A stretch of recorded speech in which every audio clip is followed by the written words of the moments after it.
안녕하십니까. JM신용정보 추심 김실장입니다. 상사채권, 민사채권과 임금체불 또는 보증금 반환, 인테리어, 공사사기, 공사대금, 거래대금, 미지급 등 못 받은 돈이라면 24시 어떠한 문의도 가능합니다. 100% 무료 상담이고 위임시에도 수수료 후불제로 운영하고 있습니다. 오늘은 상사채권 추심 방법에 대해 알아보겠습니다. 상사채권이란 상행위로 인하여 발생한 채권을 말합니다. 상법 제64조에서는 상인과 비상인을 구분하는데 이 중 상인에게 적용되는 규정들이 상사채권입니다. 즉, 사업자 등록증을 가지고 영업활동을 하는 사람이라면 누구나 상사채권자가 될 수 있다는 말이죠. 다만 모든 거래가 다 상사채권이 되는 것은 아닙니다. 예를 들어 개인 간의 금전거래는 민사채권이기 때문에 상사채권과는 다릅니다.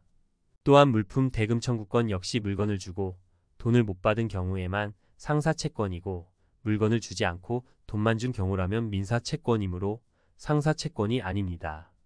민사채권과 상사채권의 차이가 뭔가요? 민사채권은 개인 간의 금전거래나 대여금 등 사적인 거래관계에서 발생한 채권을 말하고 상사채권은 상인 간의 거래관계에서 발생한 채권을 말합니다. 쉽게 말해서 회사끼리 주고받은 돈입니다. 따라서 민법상으로는 10년의 소멸시효이지만 상법상의 특별법인 상법에 의해 종류마다 다르나 대부분 3년의 단기 소멸시효라는 점이 차이점입니다. 상사채권 회수 방법은 어떤 것이 있나요? 상사채권 회수 방법으로는 크게 두 가지가 있습니다. 첫째로는 집행권원을 얻어 강제 집행을 하는 방법, 둘째로는 채무자와의 협상을 통하여 변제받는 방법입니다. 먼저 전자의 경우 판결문 혹은 공정증서 같은 집행권원을 확보해야 합니다. 집행권원이라는 것은 국가의 강제력에 의해 실현될 청구권의 존재와 범위를 표시하고 집행력이 부여된 공정증서를 의미합니다. 따라서 이러한 집행권원이 있어야지만 비로소 강제 집행을 진행할 수 있게 됩니다. 후자의 경우엔 상대방과의 합의를 통해서 해결하는 방법입니다. 만약 계속해서 갚지 않는다면 결국 법원에 소를 제기하여야 하는데 그러기 위해선 시간과 비용이 많이 들기 때문에 사전에 미리 협의를 하여 받아내는 것이 좋습니다. 상사채권 시효 중단 방법은요. 상사채권에서는 민법상의 중단 사유와는 다른 특수한 중단 사유가 존재합니다. 먼저 재판상의 청구가 있습니다.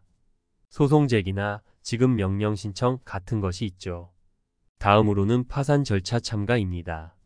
채무자가 파산 선고를 받으면 그때부터 다시 새롭게 진행되기 때문에 이를 이용하면 됩니다. 세 번째는 압류 가압류 가처분입니다. 네 번째는 승인입니다. 채무자 스스로 자신의 채무를 인정한다는 의사표시를 하면 되는데요. 이때 내용 증명 우편을 보내는 것이 효과적입니다. 다섯 번째는 화해를 위한 소환 청구권의 행사입니다. 마지막 여섯 번째는 최고입니다. 6개월 내에 이행하라는 통지를 해야 하는데요. 다만 이미 지나간 날로부터 6개월 안에 해야 합니다.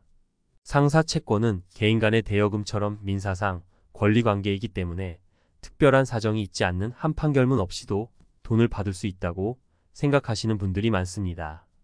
하지만 위에서 설명드린 바와 같이 상사채권은 반드시 집행권원이라는 것이 있어야 하며 또한 판결문의 소멸시효는 10년이지만 상사채권의 소멸시효는 종류마다 다르나 대부분 3년이므로 신속한 대응이 필요합니다.